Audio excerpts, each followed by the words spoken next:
So I've got a stat. Yeah. And I found the stat today. Yeah. Hear this. Hear this.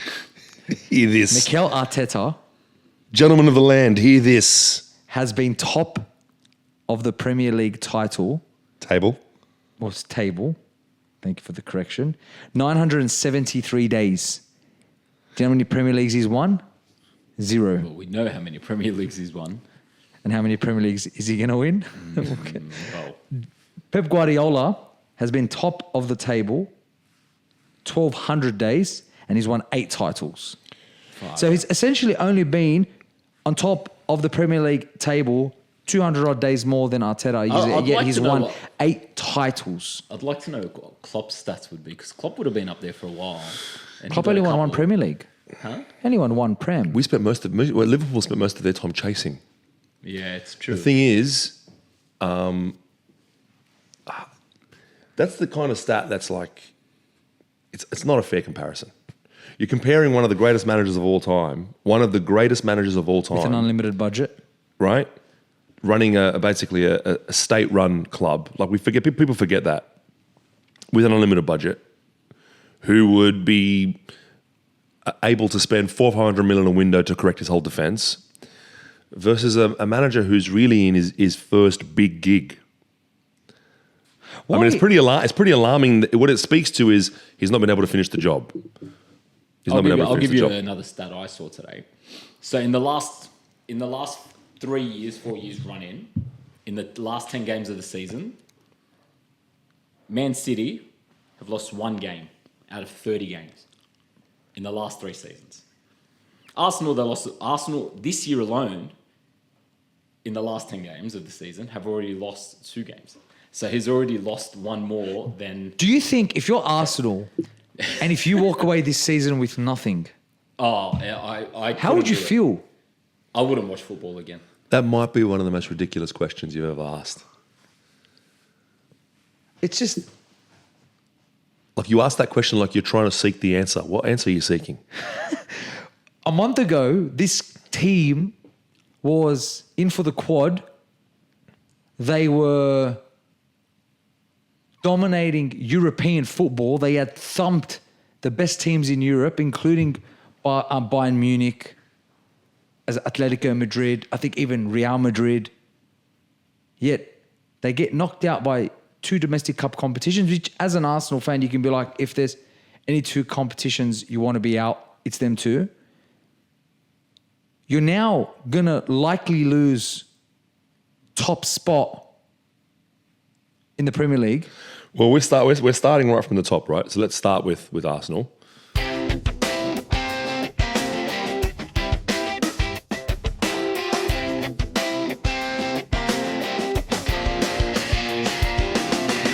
Dave and Paul talk football.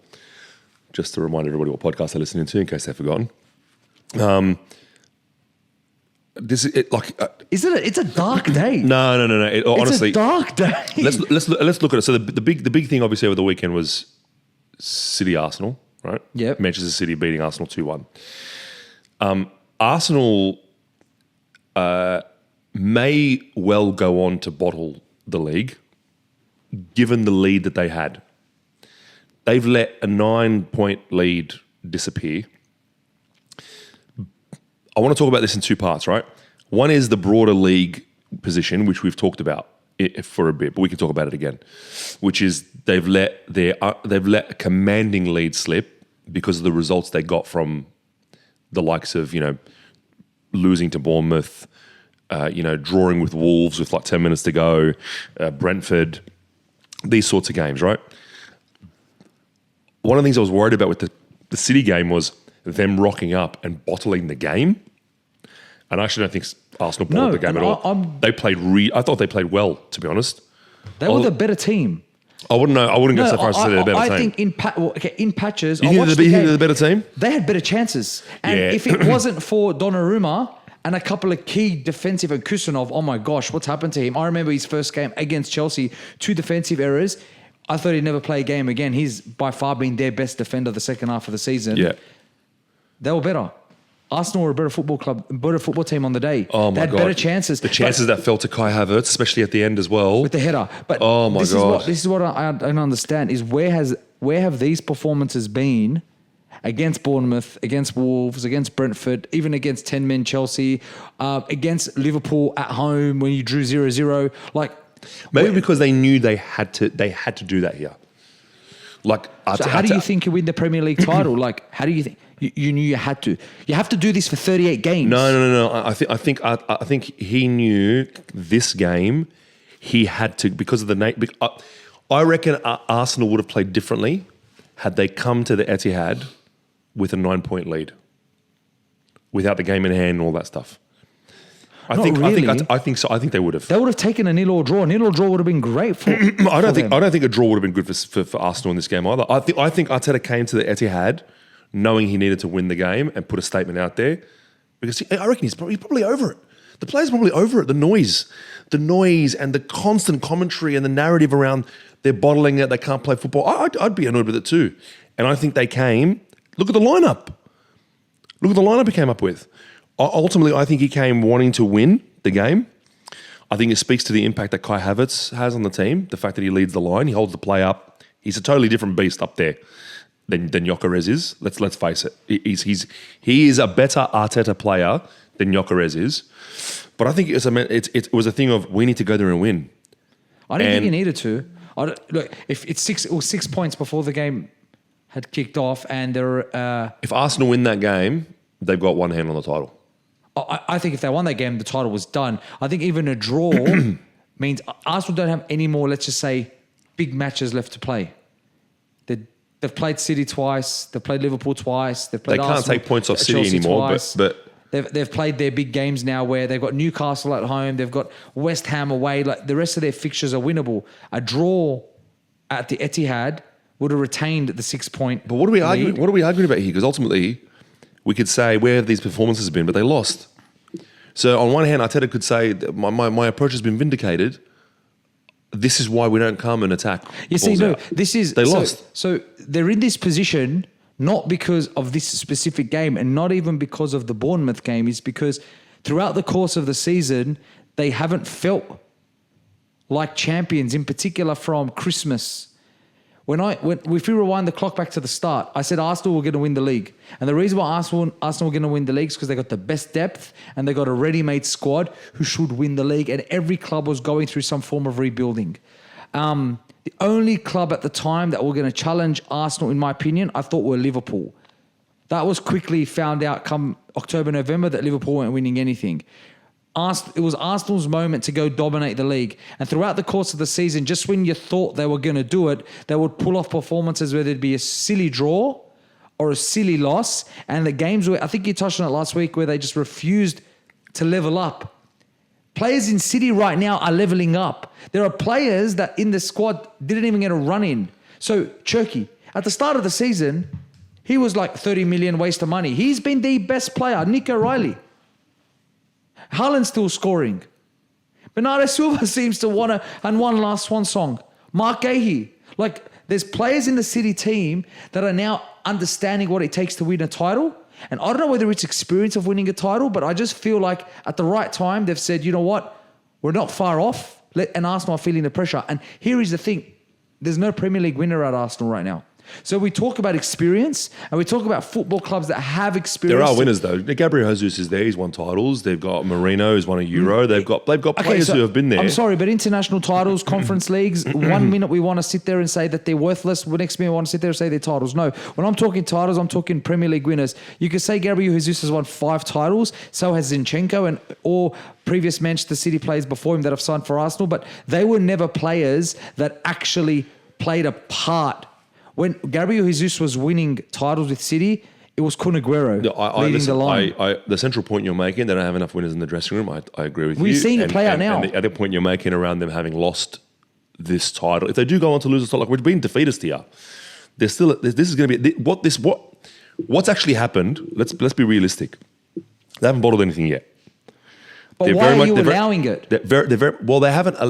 The results they got against Nottingham Forest to draw. These results that they should have walked away with 3 points with. these are the games they'll look back on and go, we stuffed up. Losing to Villa, the draw with Forest, the draw with Brentford, the loss to Bournemouth. That loss to Bournemouth was seriously damaging. I know it was seriously damaging. In the time of the year that it's happened, right? This is the time of the year where you got to like, the ramp up needs to be happening, not the downturn. But let's be clear. Arsenal are still top of the table. They're in the semi-finals of the Champions League for a second successive season. We get that. So all that's happened now is a title race that should have, relatively speaking, been done and dusted, is now going to be very, very close. But they might still go on and win it. And they could. And you know what? I wouldn't be surprised if they do. I would be. All right? I would be. I wouldn't be. I would be. I think City are going to win it, but I think it's going to be very close. I was about to ask you, so take your pick. But I don't know. I've watched football for 2.5 decades. I've seen a lot, and I've seen teams win titles, and I've never seen Chelsea give up something like this before. I don't think Liverpool have. But I just feel that if I'm an Arsenal fan, I'm livid. I'm happy we put in a performance, but we didn't get the result. And if I'm an Arsenal fan, I'm so angry that you're so close to winning a title and you've allowed a 9-point lead slip in ways where you probably think you shouldn't have. And I've actually said, I've actually said it a few times, like, they're a top of the league. I get it. They're top of the league. You should be semi-finals of the Champions League, top of the league, all good. Why would you allow teams to sniff back in? Especially teams like Manchester City, who have done this countless amount of times. And Arsenal have nothing to blame but themselves. And I look at the results City have had throughout the course of the season. They've never had a bad run. No, but this position doesn't exist because City have all of a sudden got themselves together. Right? Arsenal have let them through the door. They've opened the door to them. We've said all along, even earlier on in the season, Adam was saying this is a City team that's in transition. We don't know if they're going to win. They might actually win a domestic treble. I know. So there's the whole point I've had all year, the frustration I've had with Arsenal has been that this type of football, not only is it rubbish to watch, but it's probably not the type of football that gets you results over the long term. Going out with an intention to win football matches gets you, with the quiet quality of players, the tactics, but that mentality of winning football matches, as opposed to just relying on a solid defense and set pieces. Do they know how to win? No, just the mentality, the mindset of going out to win a football match and to do everything it takes to win a football match, I think, serves your interests better over the long term than the mentality of going, we're going to be rock solid and set pieces and long balls and take our time and break play.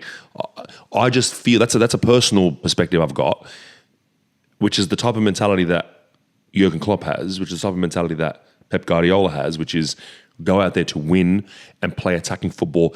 It's the type of mentality that Luis Enrique has. These types of managers who build their teams because they believe that attacking football is the best version to get them the win.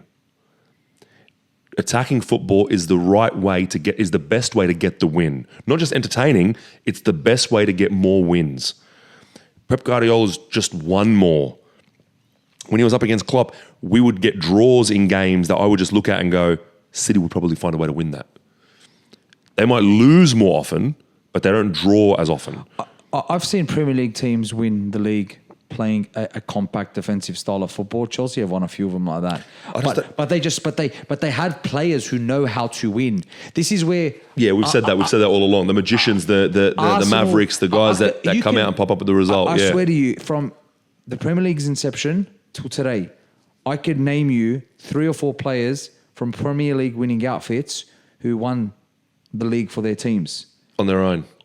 Well, I can't find one. No, I get it. In terms of individual game, like this one, the way Shirky broke the deadlock. Well, that's what I mean. That goal. And then Haaland just coming out when he needs to come out. He had a poor game. So Arsenal don't have a Shirky.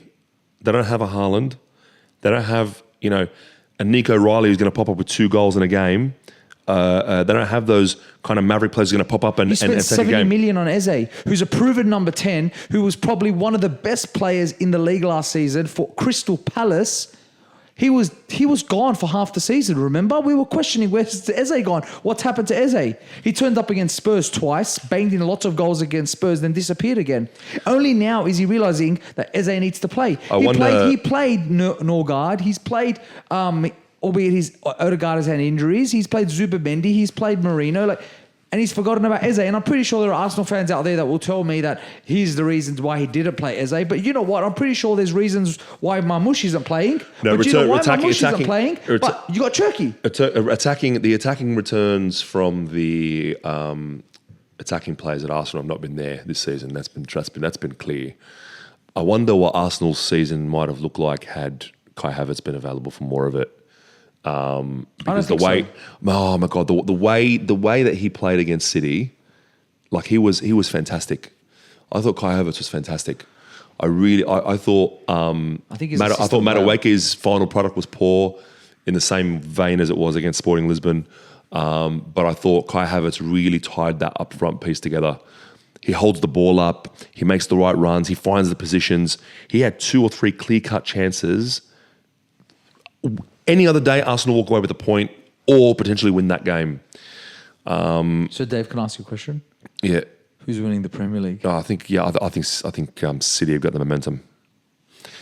Arsenal have got the lead in the points, and Man City still have to go. They still, everybody's calling it a write-off. They still got to go to Burnley and get the points, and they still have to win their games. But the confidence in the Manchester City dressing room to go will be whoever's in front of us at this point. I just don't know if that confidence is there in the Arsenal. Do Liverpool still need to play City? Yes. Do you think Arsenal? No. Sorry, no. We got killed. They did double over us this season. I don't think City have a single tough game. I think their toughest game must be Aston Villa on the final day. I think that's their game. And I read an article yesterday saying that they're hoping Villa make the Europa League final, so they're spent. By the That's not true. That's not true. They've got Everton away. That's not going to be easy. The last one's Crystal Palace. I think. All right, they've got Everton away.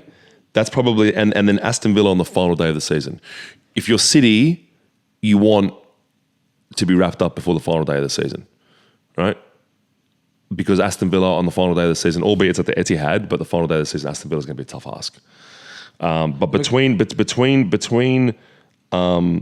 like Everton's probably, I look at their match against Everton as the biggest banana skin in their route forward.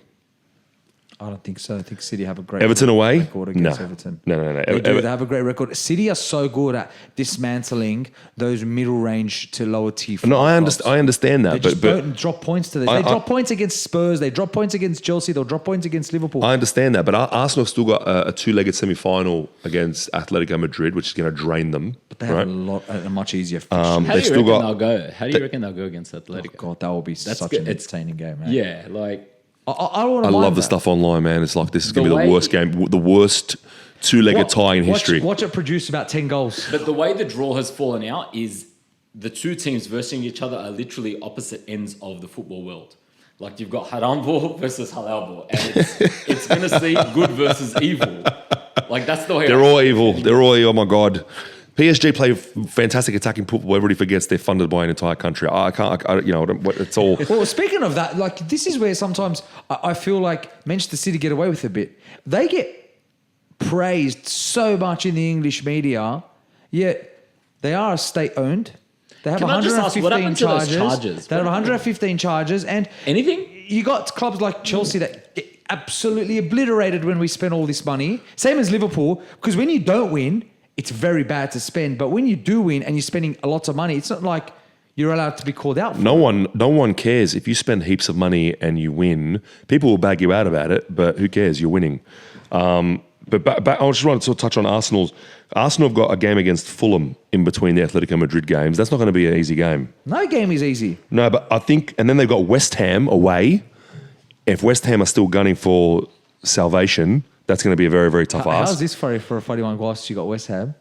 Imagine you go to that game at the London Stadium and Arsenal need to lose or draw for Spurs to get relegated, but they have to win the title and they save Spurs. Like that could be a real life scenario. Potentially. What do you do? As an Arsenal fan, what do you want? Like, do you want to run the risk of not winning the league? But Is your question as an Arsenal fan, what would you prefer, relegating Tottenham or winning the league? Is that's what your question boils down to? No. So that's your second most ridiculous question tonight you've asked, by the way. No. So not guaranteed not winning the league. What if you could afford to drop a point or points? No. But you guarantee Spurs. So like West Ham beat you, Spurs are down. They're relegated, mathematically gone. But Arsenal are now 1 point off the top. No. They have to win every game. No, they got to win every game. And this is like... Can we put a poll out? Maybe ask someone to call. City are going to win every game. I can't say, like... The form you want to win because you both have PTSD. I asked my friend... Actually, I wouldn't mind asking you guys this question, because I asked this question of an Arsenal friend of mine. Which of these two scenarios would you take? All right. Oh. So you're in you make it to the Champions League final. You get past Atletico Madrid. You're in the Champions League final, and you go into the final game of the season in the Premier League level on points and goal difference. So you're in the Champions League final, and you're level on goal difference and points going into the final day of the season, right? Or you get dumped out of the Champions League by Atletico, but you go into the final day of the season 1 point in front in the Premier League title. But you're out of the Champions League. I think as an Arsenal fan, they'll take the Premier League. Wow, that's a good question. I would take the first option, because if I look at... Because you can Arsenal away are at Palace on their last day, and City are at home against Aston Villa. Do you trust that Arsenal, if you're an Arsenal fan, do you trust your team to outscore Manchester City on the final game of the season, assuming they both win? Yeah, I didn't think about that. City are putting 6 goals away. Because Arsenal are not scoring goals. Yeah, City will put 6 away. Like, defensively, they're leaking goals more than they have on a per-game basis of the last 5 games compared to the previous part of the season. But they're not scoring goals. I just thought it was an interesting question, because as much as all this hullabaloo around bottling the league, you have to remember that Arsenal are still on track for the 2 biggest trophies of the whole season. And the difference is so tight between them having the best season in Arsenal history or one of the worst. Well, this is why I've said it all season. They could win the Champions League and the Premier League double,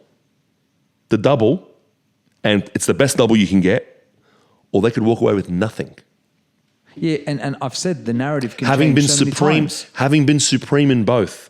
They were top of the table in the Champions League and top of the table in the Premier League. Well, they can win it all in a month, and then all of this is irrelevant, what we're talking about. Well, exactly. But I get that, but we can't talk of hindsight, and we can't talk in the future. What do you see more likely, them winning Champions League in the Premier League or them losing? I don't think they get... Okay. Which is more likely? I think it's more likely they lose both. Look, I saw Atletico Madrid... I saw Atletico Madrid beat Barcelona, and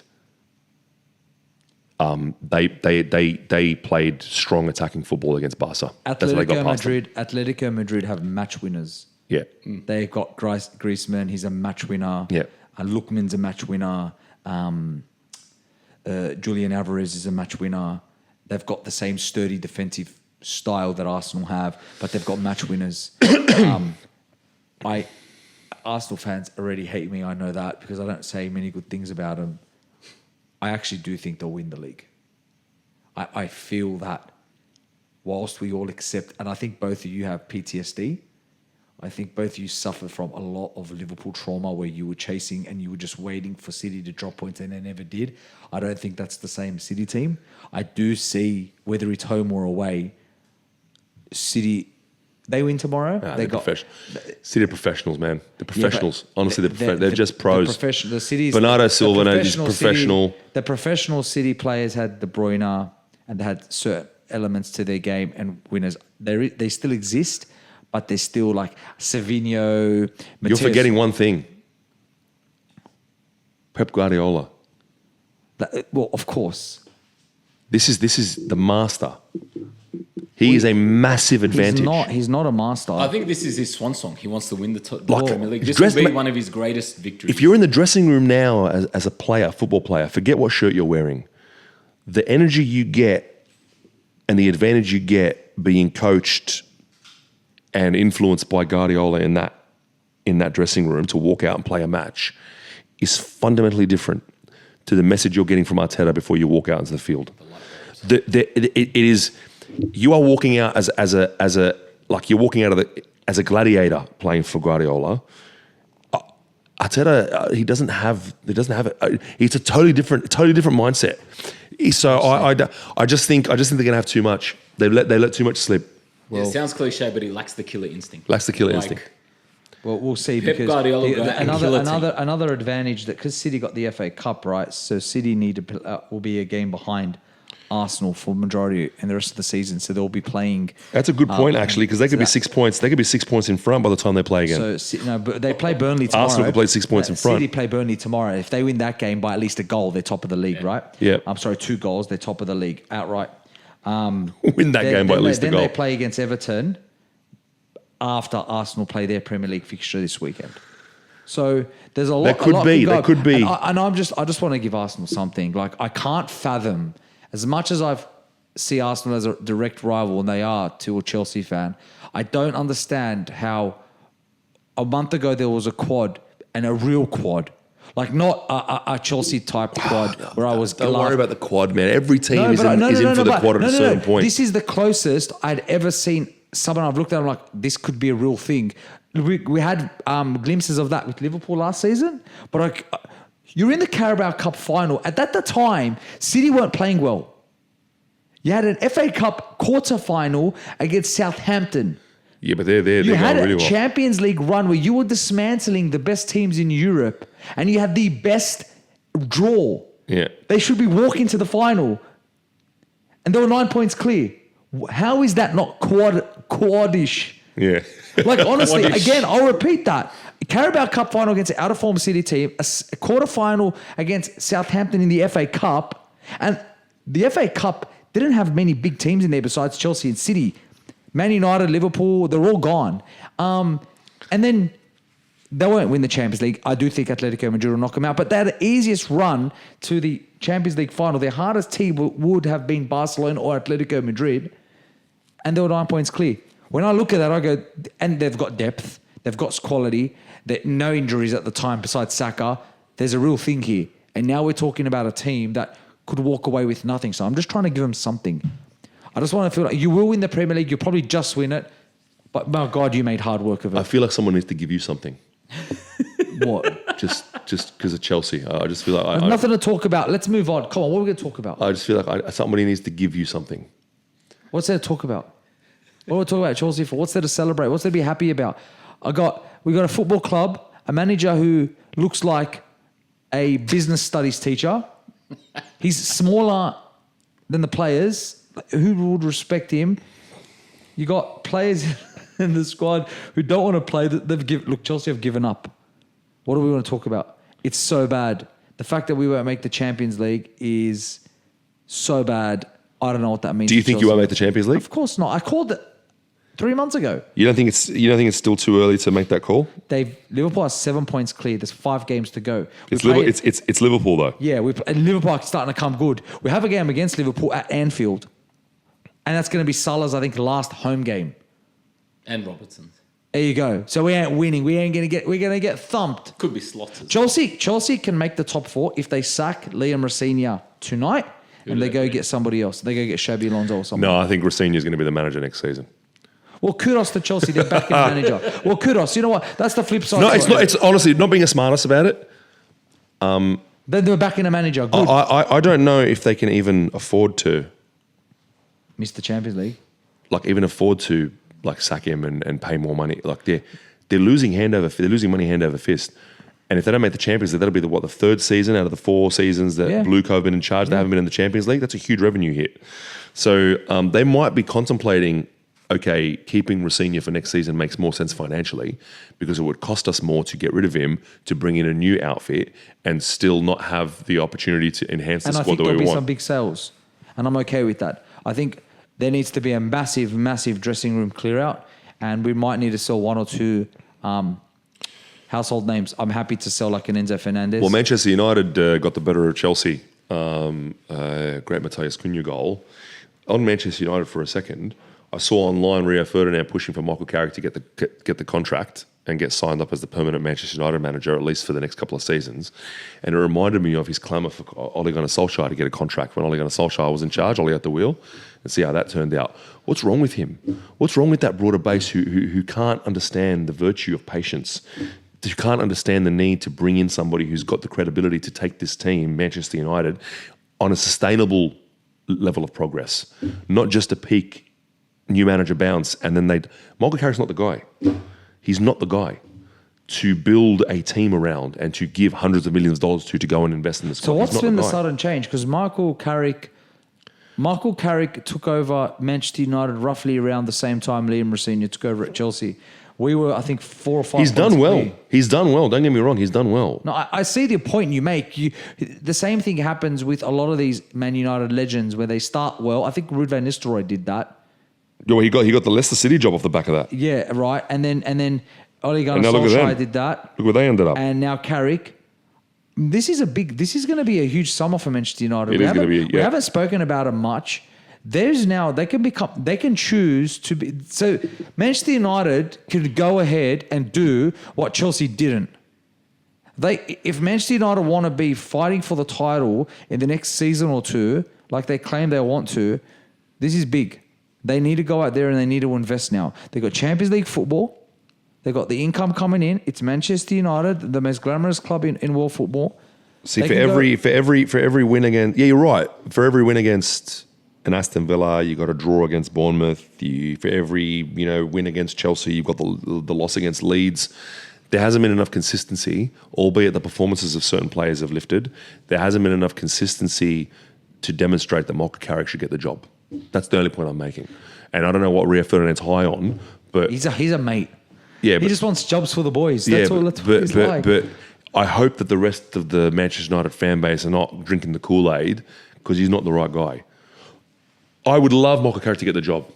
That tells you all you need to know about what I think. I'd love for him to get the job. I'm aligned to that. I do think Manchester United, as part of their serious statement, you go get a World Cup, a world-class winning coach, and you go invest a couple of $100 million. Who would they get? They can't attract anybody at the moment. I don't reckon. Well, they're in the Champions League next season. There's going to be 1 or 2 managers in the market. So just to strike some balance, as much as I'm bagging out Carrick for the fact that he's not the guy long term, to think about where they were when Carrick came in.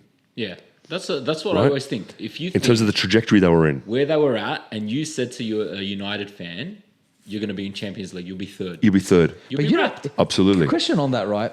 Do you not get frustrated that in order for you to cruise to Champions League football, you need to be playing a game every week? Like Chelsea won their last Premier League titles when they were out of all competitions. I don't know because they've played 1 game in the last month. I think that actually works. I think it actually works against the team.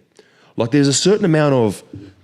I remember when Liverpool went, in the thick of it with Klopp, where they had to split teams to play in the World Club Cup in the Middle East, and then came back and they played against Leicester City.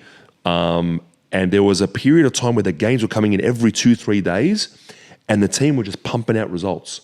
And there's a certain part of the season where that happens, where the training becomes less about tactics and it just becomes recovery, and the games themselves become and when you have 20 days or 30 days, whatever, without a game, without a competitive fixture as a club, I don't think that's right. That's why pre-season is pre-season. When you've had so much time, I know it's not the same thing, but when you've had time off in that sense, where you've not been together as a club, as a unit, and then you come together for a competitive game, high pressure, I think actually worse. In many ways, the momentum of the games.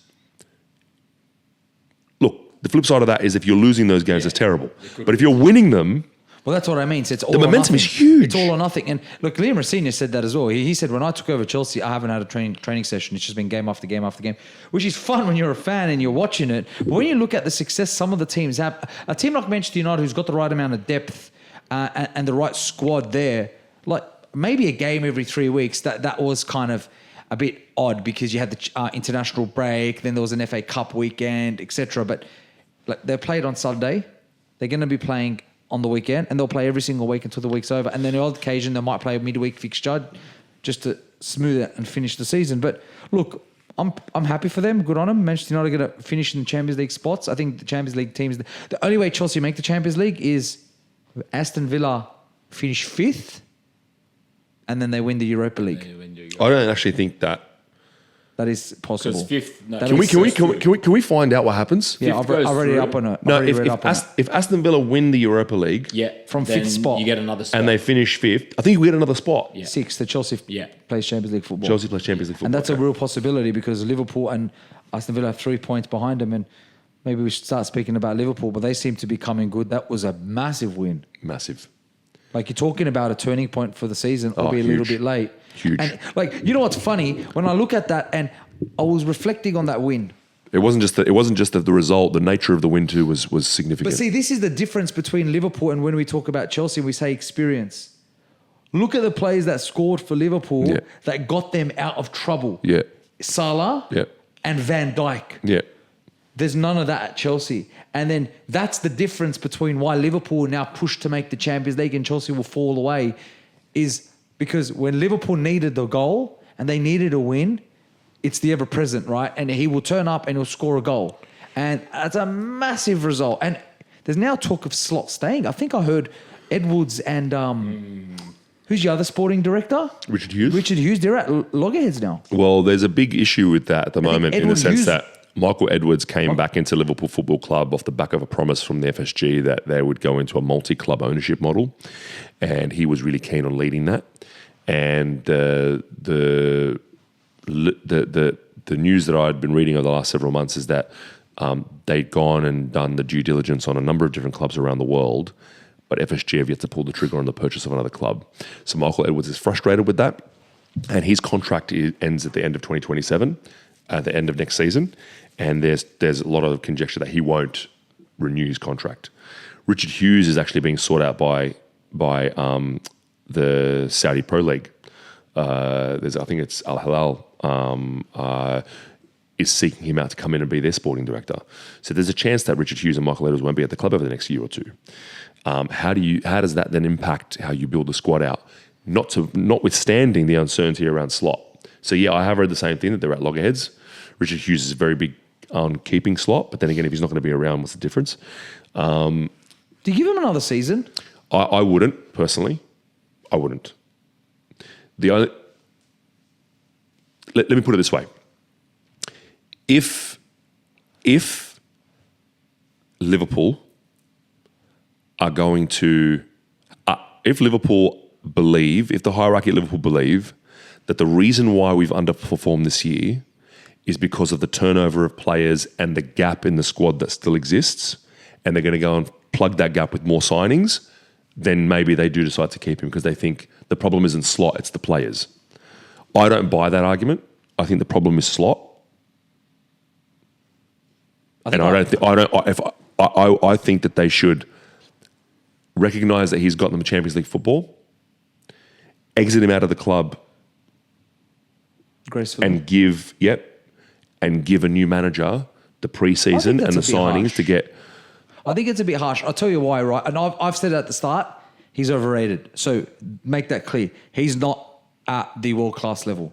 So you know how you get the SABC ratings you very often see on social media? I put him in... I don't think anybody rates him at world-class. You're the only one who put him there so you could tear him back down again. No, you put him there when he won you the Premier League title. I didn't put him at world-class. You put him there. I said he's overrated and he's not all... He lived off Klopp's glories. Now, what I'm suggesting is he won the Premier League title last season because it was Jurgen Klopp's squad, a squad firing in form, and he managed to complete the picture there. That's still work. This season...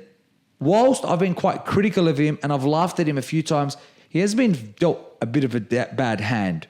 One, whether he chose to spend the money in that direction or Richard Hughes and Edwards directed him in that way, to spend 550 million and to yield nothing, you're going to get Champions League football. That's the booby prize after all that. Isak, gone for 6 months. Ekitike now for the season. Florian Wirtz has, let's be honest, flopped this season, whether we want to accept it or not. Fight with Mohamed Salah, no defense. The Italian young defender that you signed, gone for the season in a cup game. Like there's been a lot there that hasn't worked out for him. And it's one season. So it's not like it's not like he's Leo Brasilia and he's never done anything before and you're like, you don't deserve time. You don't have credit in the bank. He's got credit in the bank.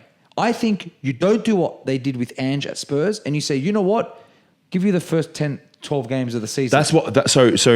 Yes, there's a lot of merit in what you just said. Oh, thanks, Dave. There's a lot of merit in what you just said. Adam, is that the first time he's ever said that? There's a lot of merit in what you just said. We've agreed a lot tonight. And there's also a lot of rationale and sensibility in what you just said. That doesn't happen often, does it? The problem with my view is you subscribe to the idea that the bad hand he's been dealt, which is all real, by the way, the injuries, the death of Diogo Jota as well, the impact it had, whether he's had the force of personality to redirect the squad to think about it in a different way, but to use that, how do you use that? How do you rally the squad together after a devastation like that? He has been dealt a bad hand. If you believe that bad hand is enough to explain the downturn in the performances, then you're absolutely right, and you do keep him because you believe there's going to be an uptick next year. I don't believe all those reasons are enough to explain why we've been so poor, because I can see instances where the decision-making has been baffling. In terms of, we talk about, I'll bring it briefly, but the PSG game, right? The PSG game. Deciding to begin the PSG game. No. I'm talking about the game in Paris. The decision to start that game for the first time with a back five, after having spent the whole season complaining about teams with low blocks, and rocking up to Paris with a mentality of limiting the scoreline. And then after... and that worked to some degree, by the way. No, it didn't. It didn't at all. PSG should have scored 5 or 6. That formation did not prevent PSG from scoring. The only thing that prevented them from scoring more goals was their finishing. They should have scored 5 or 6. They killed us in that game. So if it was a situation where that formation worked because it limited their chances, with backs to the wall, and we went away with a 1-0 loss or whatever, or 2, I'd be with you. But honestly, we were so lucky to leave Paris 2-0 down. Then, not to start Rio and not to go balls out for it in the return leg and leverage Anfield, I thought was a mistake. And despite all, and we played really well on that second leg, by the way. We played really well, I thought, in the second half especially, and we still lost 2-0. I'm just using that as an example, but there are instances throughout the season where the decision-making has been poor. His treatment of Calvin Ramsey, the way he comes across in the press conferences, the way he manages the squad. I think he could, there's a lot of merit to argue that he deserves another season. But in this situation, I think, who's the first candidate that comes to your mind to replace Slot? Xabi Alonso. Slot and Xabi Alonso don't play the same football. So think about it like this. You're going to give Slot another 10 days. You're going to buy... They're probably going to have to spend another 300 mil on the team. Honestly, there's gaps everywhere. You go and spend 300 mil on the type of players that fit a squad profile. I believe he'll start off... I don't think we'll go into the next season. I know where Let me you're finish going. my thought. I don't think they'll start well. So hypothetically speaking, they sack him. They bring in Alonso if he's still available. Alonso plays a totally different type of football. He needs a different squad. I think you've signed Jeremy Jacquet. You're just about to extend Konaté's contract. You're going to have high-quality centre-backs. Giovanni Leone is going to come back. Bring in a manager who's used to playing 3 at the back, 2 wing-backs, Frimpong and Kirkez. He's used to managing Wirtz, and build the squad from now to suit him. That's my argument. Okay, but how do we know it's going to work out with Xabi Alonso? You don't know. So what if after 12 games you're 3 wins, 4 losses, and 5 draws? But will probably be the same with Slot. You don't. My argument is I believe it might be the same with Slot. That's exactly. Okay, so you're saying is let's just start fresh, and if it works, it works. If it doesn't, it doesn't. I think there's enough evidence throughout the season to go both ways with Slot. My gut is that he doesn't have what it takes to repeat what he's done in the first season, and you bring in a manager who can get the best out of the $450 million in talent that's been brought in. All right. Well, the fact that Alonso is available and they're looking at him as a target, he's not going to remain there forever. And other than Alonso, who else is going to manage Liverpool? Yeah, but I don't think Liverpool's season has been that bad. It hasn't been that bad, but it's not to the standard it should have been. A bad season is Spurs. No. Paul. That's horrible. A bad season is Chelsea. Yes. Spurs have had one of the worst seasons of all time. That's horrific. No. So I'm saying, okay, let's just. But where did we have Liverpool pegged at the beginning of the season? Where do we have them pegged? Yeah, but you have a lot of, like, there's been so many Where do we have them cases- pegged, Paul? Where am we? Top 2. Title winners. They're going to defend the title. After the first 5 games, what do we think? It's done. Not done, but look, it's going to happen again. I get it. Yeah. I just feel that there's enough to keep him there for the first half of next season. Okay. Yeah. I think your version of events. I don't think it's okay, so let's just go the season in 3 tiers. You can have a Liverpool season where it's just say average. Yeah. Then you have a Chelsea season, which is below average, and then you have a Spurs season. He hasn't had the latter. No. He hasn't had a Chelsea season where you're like, you know what? If you were where Chelsea was right now, end it. Kill him. Get rid of him. It's over. Right? Because you can't do anything anymore. Yeah, but I know you're in the Champions League spots. I get it. You're not going to win a trophy this season. Relying on the teams around you being crap is not a tactic heading into next season. Okay, so if you're a Premier League club, irrespective of who you are, if you're not winning a trophy, what's the minimum you need? Champions League. Yeah. They've done that. Yeah. And it's not like he's done that 2 or 3 seasons in a row where you're like, you're not taking us forward. You got us the Champions League. Now we're going to give you a chance to build on it and fix your mistakes. Now, if you're like, this guy's not going to fix his mistakes, it's going to be the same old garbage, then get rid of him. I genuinely believe that no football manager is not going to want to learn from their mistakes. And if he doesn't, that's why you give him the first 10 games. That's what I always said about Ange, give him the first 10 games. They never did, and now look at him. Liverpool need to give him time. Even if Xabi Alonso goes to City next season or anywhere, you need to back your manager and you give him time. I think there's going to be a merry-go-round with the managers. I think you guys just want Alonso. If Alonso signs for Chelsea tomorrow, park the fact that you'll be very angry at the signing of Chelsea, you probably wouldn't want Slot gone because you just want Alonso. No, if Alonso's not an available manager in the market, it's honestly, I get your point. Again, another valid point, but I get I'm it. on fire today. But honestly, watching Liverpool week in, week out, it's just been terrible football. It really has. It would be totally different if the players ran their socks off and they were playing in with a tactical style that you could believe in and go, you know what, it's there. We're 2 ingredients away. We're just missing it. Oh, God, it's Maybe not. you are. No, it isn't. The football has been turgid. So how do you know that Florian Wirtz doesn't turn up next season? Look at the highlights of a Klopp Anyways, year. we can talk about this all day. There's a lot of merit. I think your version of events is going to be the one that comes to life. I think they will keep him. I think they'll look at it with a cold, hard light of day, and they'll give Slot a chance to rectify and overcome the headwinds he's had to deal with. But I think that's a mistake. I think it's going to push Liverpool back 5 years. Fuck, can't be that bad. Speaking of going back 5 years, if he has a shit season next year, what does it take? It takes 2 transfer windows to bring it up. Another transfer window. That's 3-4 years gone. All right, but okay, so we're going into semantics now. It's deeper. Liverpool, any football club goes, what do I need? What does this club need versus what the manager needs? Don't give the manager what he needs. Give what the club needs. So you need centre backs as an example. Go get yourself a centre back. We've got Jeremy Jacquet. I'd argue with Konate's extension, we don't need a centre back. There's other priorities in the squad. So then you want a left wing. We need wingers. We need right winger. We need to replace Diaz. We need to replace Salah. Okay, so let's go right winger. Then you go, okay, Slot, give me your 5, and he'll give you your 5, and say, I'll pick 4.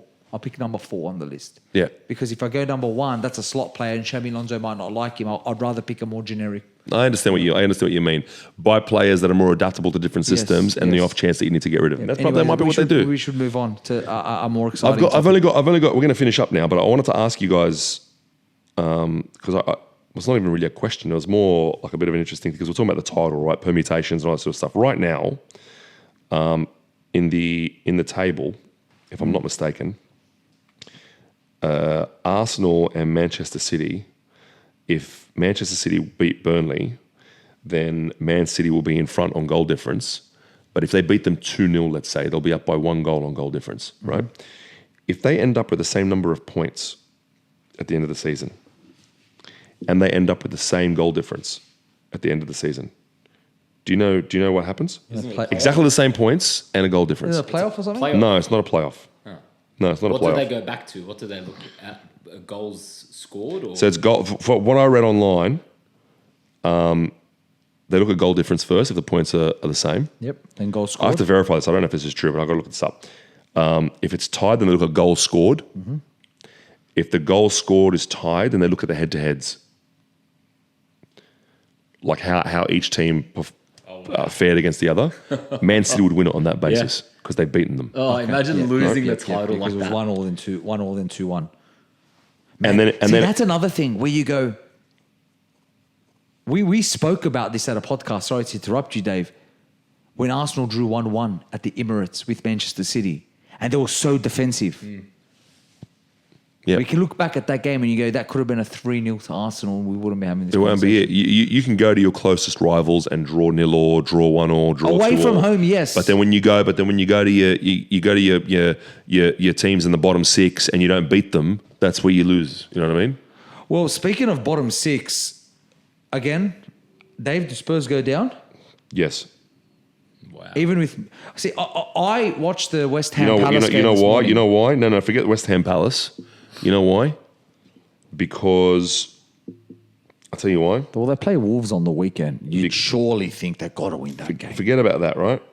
Because in the 95th minute against Brighton, they let a goal slip past them because of stupidity. That's why. Because they don't have it.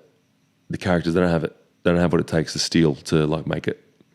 They shot a. They don't have it. They don't have the discipline. They don't have the. I just wish West Ham got the points today because I was watching that game and I felt like they didn't do enough to try to win it. It was a free hit for West Ham. If they lost that game, who cares? You're 1 point ahead. If you draw the game, now you're 2. It doesn't make a difference. Go for the 3 points. You would have been 4 points in front of Spurs. 2 games, 5 games to go. You probably would have needed maybe 1 or 2 more wins and you're surviving. And Spurs are down. Now I think they've given Spurs hope. I genuinely think they're going to stay up still because the Zerbi's going to find a way in the next 5 games to... Once they get that 1 win, and it could be this weekend against a relegation team, the Wolves. West Ham drew with Manchester City, right? They drew with Manchester United. They beat Burnley. They came close to taking points away from Chelsea when they played Chelsea. They smashed Wolves 4-0. Yes, they drew against Palace, but Tottenham have not won a game all year. I know, and they've taken points from City, surprisingly. They have not won a league game all year. Now, all of a sudden, they have to win. They need points. They need 3 points. Well, they play Wolves. Wolves just went down, officially confirmed this morning. First so, team do Wolves rock up to that game going, who gives a shit? Let's no, go? Wolves are going to say, we're taking you down with us. This is the thing. Everyone knows that, hey, if we get a result against Spurs... That's a scalp we're relegating. Like, that's a monumental thing for a football player. And it's borderline humorous. It's actually quite... I know not for a Spurs fan, but for it. Like, if you're, whatever, Crystal Palace, and you're up against Spurs, and you're like, how funny will it be if we beat you and you're going down? Spurs are going down. And that's a real thing. I think they stay just because, like I said, I have this feeling that Zerbi's going to find a way, but I heard he's got a clause in his contract. It's all feelings. All of it is feelings and vibes. Like West Ham beat Spurs, for God's sake. So, Dave, it's all vibes. It's all like it's Spurs. We can't do it. Do you know what I mean? The game against Wolves is probably going to be it. Like if they walk away and they've beaten Wolves and they've beaten them comprehensively, I think the tide totally shifts. But after Wolves, they have to go away to Aston Villa. Yep. They have to play Leeds, who are no mugs. And then their last 2 games are Chelsea and Everton. Chelsea will show up for that game. I know they always do. They love showing up right? Spurs. And then you got Everton. Really show up against and then you got Everton. them down. I just can't. They're just going to win. They're going to do something in the next 4 or 5 games they haven't been able to do all year. They're just going to win. It's football. Anything's possible. Yeah. Anyway. It's been a good night. Fantastic. We've got to start questions from next week. What do you reckon, Adam? Could we get some questions in? Yeah. I reckon we should be getting some questions. I want to fight with Arsenal fans. Get them to call in. I wish they could just call in. It's going to be an interesting one next Arsenal week. Fans at the moment. It's going to be an interesting one next week. There'll be a few results and a few games we'll cover between now and then that may have shifted things. I agree. In terms of direction. I look forward to it. All right. Quick fact. The first ever player to record 13 plus goals and 13 plus assists in a Bundesliga season, Luis Diaz. Isn't that amazing? No one questioned. Liverpool player. No one said that selling him to Bayern Munich was a bad deal. We got a good price for him. He wanted to leave. He wanted a lot of money to stay. We got 60 odd million for him from Bayern Munich. We thought brilliant for a 29-year-old. and the guy's gone over there. Liverpool have fallen off a cliff, missed his pressure and his presence up front because he was huge up front first. He has absolutely slayed the Bundesliga. It was such a subtle transfer. Yeah. It's not spoken about enough. Like, I just feel that... He was happy to go. Like, no one expected him to go and do that. Yeah, so why would Liverpool sell him? Because he wanted to leave. And they got good But you don't let players go just because they want to leave. Of course, sorry. Yeah. He was pushing to... This is the same club that rescued his dad that was kidnapped and almost died. It doesn't matter. He wanted a contract. He wanted to stay, but on a better contract, on more money. 29 years old, approaching his 30th year of age. You're going to give him a bumper contract? No. Well, happy to keep him. Happy to sign an extension if at the current wage or something like that. He didn't want to. Oh, well. And Bayern Munich will offer him 250 grand a week. He's going to go. So he went. Well, and we got 60 million for a 29-year-old. I think we made a profit on him in terms of transfer fee. That's a good deal. No one at the time questioned it. No one said that's a bad deal. They went, that's actually a really good deal on both sides. We thought even Bayern Munich might have got snookered a little bit. Turns out no. Well, they won the league. Yeah, they won the league. Yesterday comfortably. I wish Liverpool would spend 60 million on a player. They got 13 goals and 13 assists. We spent 450 million on. Yeah, but not on 13 goals and 13 assists. Yeah. Good night, Dave. Good night, Adam. Good night.